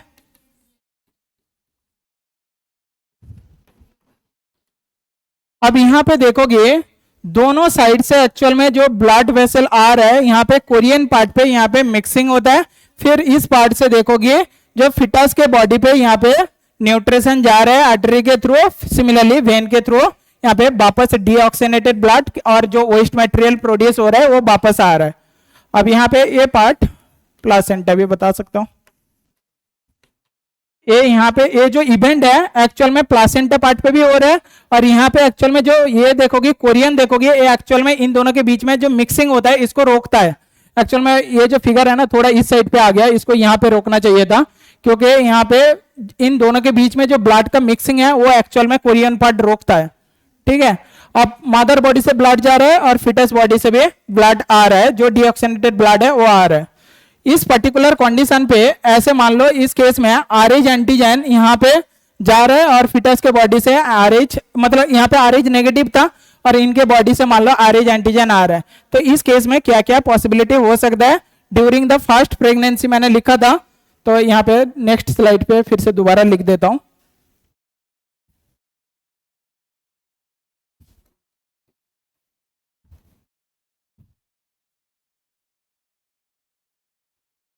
ड्यूरिंग फर्स्ट प्रेगनेंसी,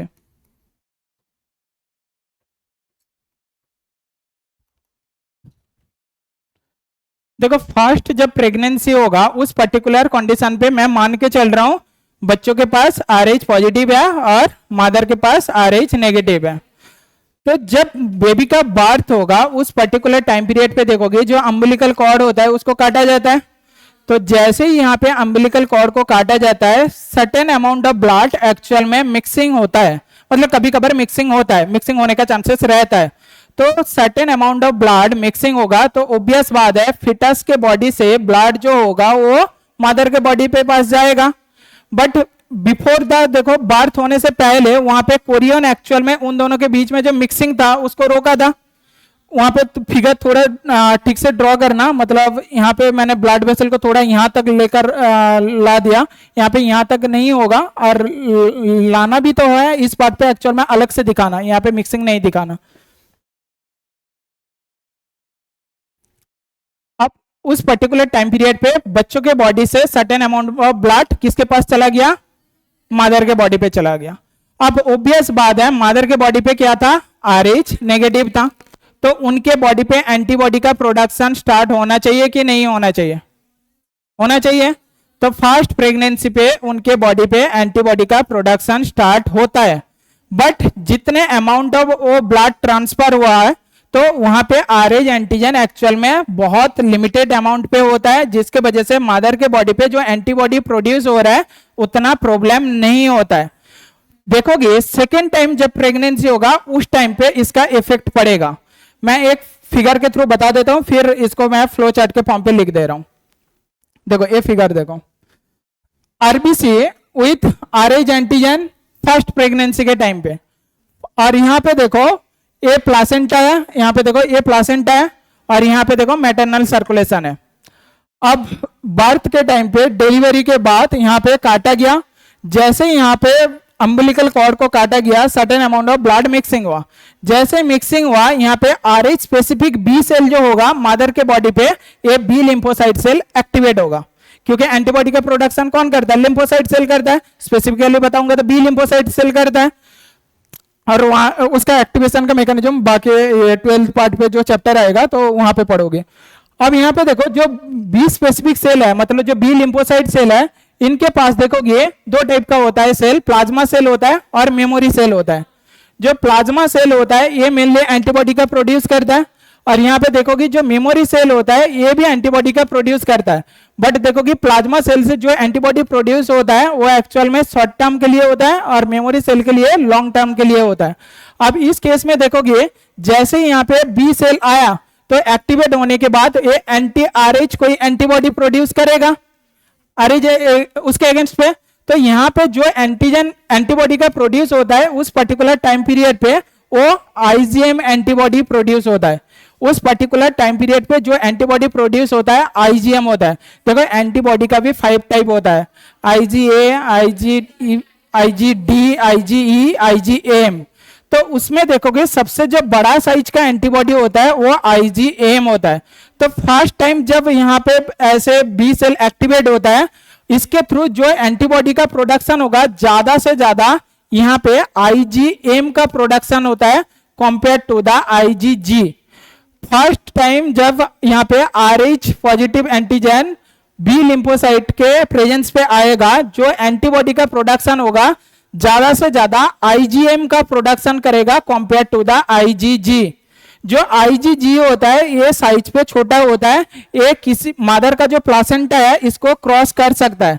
बट जो आईजीएम होता है इसका साइज बड़ा होता है, ये मदर का जो प्लासेंटा है इसको क्रॉस नहीं कर सकता है।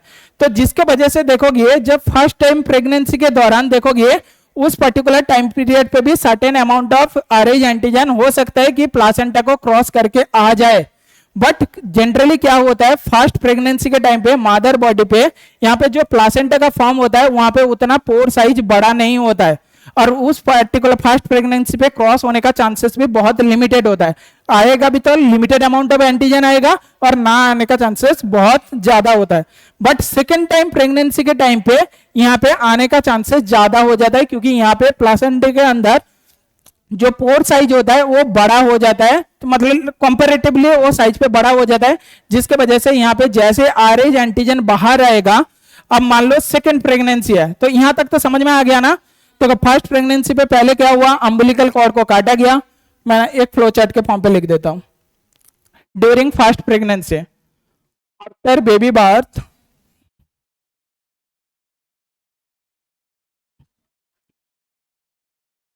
umbilical cord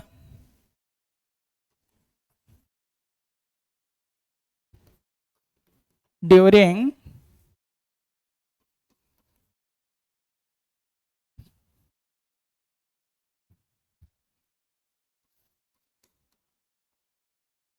cutting of umbilical cord,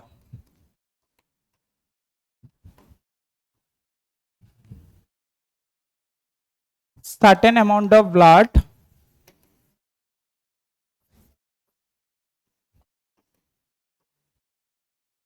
transfer to mother body।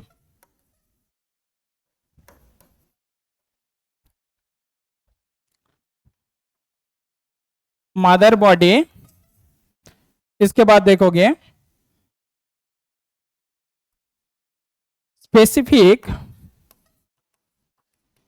B cell, B lymphocyte और मदर बॉडी ये एक्टिवेट होगा। B lymphocyte activate against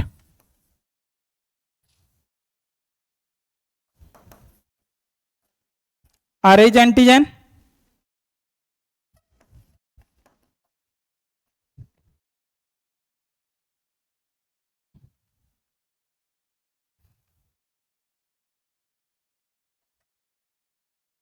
clear है ना। अब यहां पे देखो मदर बॉडी के जो बी लिम्फोसाइट सेल है, सपोज यहाँ पे मान लो ये बी लिम्फोसाइट सेल है, और ये बी लिम्फोसाइट के पास यहाँ पे देखोगे दो टाइप का सेल है।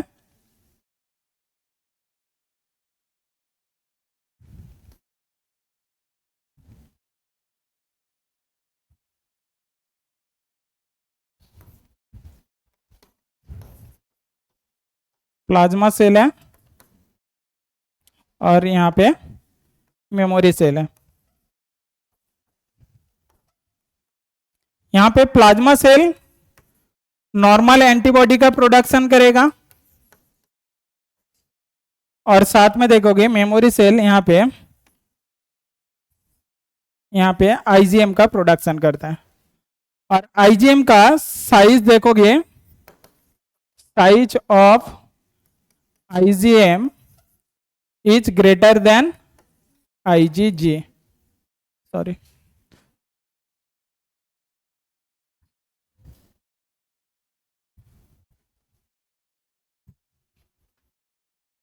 अब जैसे ही यहां पे देखोगे आईजीएम का प्रोड्यूस हुआ, अब सेकेंड टाइप जब similar type of antigen body के अंदर एंटर करेगा during the second time of pregnancy, यहां पे देखो आप दोबारा, तो फर्स्ट प्रेगनेंसी के टाइम पे तो कुछ भी नहीं हुआ, मदर बॉडी पे आईजीएम एंटीबॉडी प्रोडक्शन हुआ और लिटिल अमाउंट पे आईजीजी एंटीबॉडी भी प्रोडक्शन हुआ। जैसे ही देखो मदर बॉडी पे ऑलरेडी आईजीजी का प्रोडक्शन स्टार्ट हुआ है, अब जैसे ही सेकंड प्रेगनेंसी आया तो सेकंड प्रेगनेंसी के टाइम पे आरएच एंटीजन जो है ये दोबारा प्लासेंटा को क्रॉस करके बाहर आता है। जैसे मैं बता रहा था फर्स्ट, ऐसा नहीं कि फर्स्ट प्रेगनेंसी पे नहीं आता है, मैं बोल रहा था इधर आएगा भी तो लिटिल अमाउंट पे आएगा, और आने का चांसेस बहुत हद तक कम होता है, क्योंकि प्लासेंटा उस टाइम पीरियड पे उतना एक्चुअल में इतना रिजिड होता है कि पोर साइज इतना छोटा होता है, वो क्रॉस करके जनरली नहीं आता है, और आएगा भी तो लिटिल अमाउंट पे प्रोड्यूस होगा एंटीबॉडी। बट सेकेंड टाइम जैसे ही आएगा तो सेकेंड टाइम आने का चांसेस भी एक तो ज्यादा होता है। जैसे यहाँ पे आरएच एंटीजन आएगा, अब देखो मदर बॉडी पे ऑलरेडी यहाँ पे आईजीएम एंटीबॉडी प्रोड्यूस हुआ था, तो यहाँ पे दोबारा जैसे ही आएगा मेमोरी सेल एक्टिवेट होगा। देखो मेमोरी सेल का काम क्या होता है, जैसे तुम्हारे अंदर जब भी कोई चीज पढ़ाई कर रहे हो, मेमोरी सेल का ये काम होता है ना, उसको रिकॉल कराना, बार बार रिमाइंड कराना, लॉन्ग टर्म के लिए उसको याद रखना। तो plasma cell normal antibody produce करता है, और यहाँ पे देखोगी जो मेमोरी सेल होता है उसका मतलब वो एंटीबॉडी बनाने का जो प्रोसेस है उसको वो याद रखता है, मतलब एंटीबॉडी किस हिसाब से बनाया जा रहा है उसका प्रोसेस याद रहेगा। दोबारा जब भी similar type of pathogen body के अंदर एंटर करेगा उसको क्विकली बनाया जा सकता है कि नहीं। अब उस पर्टिकुलर टाइम पीरियड पे देखो मेमोरी सेल इसको ऑलरेडी पता है कि आईजीएम और आईजीजी एंटीबॉडी कैसे बनाना है, इसको प्रोसेस पता चल गया, क्योंकि ये पैथोजन आने के बाद यहाँ पे एंटीबॉडी का प्रोडक्शन स्टार्ट हो गया था। तो दोबारा देखोगे जब सेकेंड टाइम ये similar kind of antigen mother के प्लासेंटा को क्रॉस करके यहाँ पे आ रहा है, तो मदर बॉडी पे जो मेमोरी सेल है ये दोबारा एक्टिवेट हो जाएगा। तो इसको पहले से पता था आईजीएम एंटीबॉडी इसके अगेंस्ट पे कौन सा एंटीबॉडी प्रोडक्शन करना था, तो दोबारा ये क्या करेगा, बहुत सारी अमाउंट पे आईजीजी का प्रोडक्शन स्टार्ट कर देगा। देखो फर्स्ट केस में क्या हुआ था, ज्यादा से ज्यादा आईजीएम का प्रोडक्शन हुआ था, और वो आईजीएम दोबारा इसको अटैक नहीं कर सकता है, बट ज्यादा से ज्यादा आईजीजी का प्रोडक्शन होता तो उस पर्टिकुलर कंडीशन पे अटैक हो सकता था। बट फर्स्ट टाइम जो एंटीबॉडी प्रोड्यूस हुआ था वो आईजीएम साइज पे बड़ा था, इसलिए कोई दिक्कत नहीं था। बट आईजीजी सेकेंड टाइम जब भी वो दोबारा यहाँ पे ब्लड स्ट्रीम पे आ रहा है, तो उस पर्टिकुलर टाइम पीरियड पे मेमोरी सेल जैसे ही एक्टिवेट होगा, तो यहाँ पे देखोगी जो प्लाज्मा सेल है ये किसका प्रोडक्शन स्टार्ट करेगा, आईजीजी का प्रोडक्शन स्टार्ट करेगा, आईजीएम ना करके आईजीजी का। और आईजीजी का जो पोर साइज होता है, मतलब जो एंटीबॉडी का साइज होता है वो बहुत छोटा होता है, वो प्लासेंटा को क्रॉस करके अंदर आ सकता है। तो जैसे ही देखो यहाँ पे प्लाज्मा सेल एक्टिवेट होगा, प्लाज्मा सेल एक्टिवेट होने के बाद यहाँ पे आईजीजी का प्रोडक्शन हुआ, तो ये आईजीजी एंटीबॉडी अब दोबारा क्या करेगा, अब प्लासेंटा को क्रॉस करके जैसे ही यहाँ पे फिटस के बॉडी पे एंटर करेगा, तो फिटस के बॉडी पे क्योंकि यहाँ पे प्लासेंटा के थ्रू एक्सचेंज हो रहा है, तो एक्सचेंज के दौरान ये आ जाएगा प्लासेंटा के फिटस के बॉडी पे।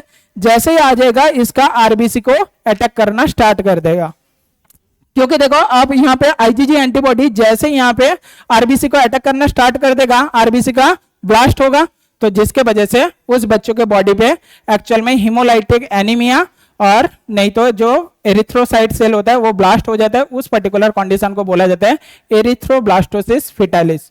ठीक है, उसको हिमोलाइटिक एनीमिया भी बोला जाता है। समझ में आ रहा है ना? अब ये कंडीशन को पहले मैं एक बार प्रोसेस बता देता हूं, फिर इसके बाद मैं लिख कर बता दे रहा हूं। देखो ये पर्टिकुलर कंडीशन पे देखोगे, अब मान लो मेरे को सेकेंड टाइम प्रेगनेंसी के बाद दोबारा ये प्रोसेस भी तो हो सकता है बच्चों का। मान लो मैं बोल रहा हूं सेकेंड टाइम प्रेगनेंसी के टाइम पे ये चीजें ना हो, इसलिए क्या चीज करना चाहिए। अब मान लो सप्लीमेंट्री फॉर्म पे मैं मदर बॉडी पे कुछ एंटीबॉडी प्रोड्यूस, मतलब एंटीबॉडी पहले से ही डाल दूंगा। जो रोगा में एंटीबॉडी होता है, जो एंटी आरएच एंटीबॉडी होता है, तो उसको डाला जाता है पहले से। किसके बाद? फास्ट प्रेगनेंसी के बाद। देखो फास्ट प्रेगनेंसी के बाद मदर बॉडी पे मैं during the time of baby birth जैसे ही उनके बॉडी पे वहां पे एंटी आरएच एंटीबॉडी, क्या जो रोगा में एंटीबॉडी उसको बोला जाता है, जैसे उनके बॉडी पे मदर बॉडी पे डाल दूंगा, मदर बॉडी पे ऑलरेडी वहां पे रोगा में एंटीबॉडी प्रेजेंस होगा। आप उस पर्टिकुलर टाइम पीरियड पे मान लो सेकंड प्रेगनेंसी के टाइम पे हमको पता है आरएच एंटीजन तो बाहर आएगा। जैसे ही आरएच एंटीजन बाहर आएगा, जो रोगम एंटीबॉडी मदर बॉडी के अंदर ऑलरेडी इंजेक्टेड है, तो उस पर्टिकुलर टाइम पीरियड पे उसके साथ वो अटैक करके मार देगा। जो रोगम एंटीबॉडी होगा वो उसको अटैक करके मार देगा। उस केस में ये बी लिम्फोसाइट सेल को एक्टिवेट ही नहीं करेगा। इसके पास ऑप्शन आ जाएगा, मतलब बी लिम्फोसाइट एक्टिवेट होगा तो दोबारा इसको किल करेगा। बट बी लिम्फोसाइट जब तक एक्टिवेट नहीं हो रहा है, मतलब वो रोगम एंटीबॉडी का काम होता है जो एंटीजन बाहर आ रहा है उसको तुरंत मार दो, इसके पास रेस्पॉन्सिव लेकर नहीं आओ। क्लियर है ना? जिसके वजह से रोगम एंटीबॉडी मदर बॉडी पे फर्स्ट प्रेगनेंसी के बाद दिया जाता है, जिसके वजह से सेकेंड प्रेगनेंसी के टाइम पे कोई दिक्कत नहीं होता है। क्लियर है ना?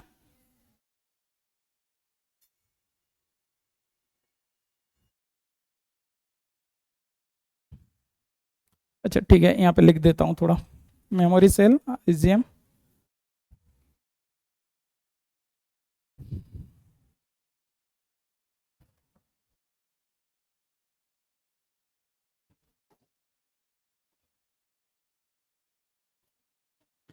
तो यहाँ पे मैं और फ्लो चार्ट के फॉर्म पे लिखने का टाइम नहीं है, इस फिगर के थ्रू थोड़ा पढ़ाई कर लेना। नेक्स्ट क्लास में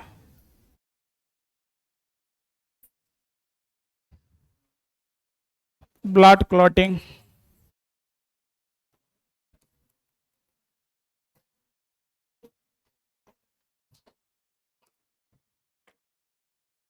ठीक है बेटा, थैंक यू, वेलकम बेटा।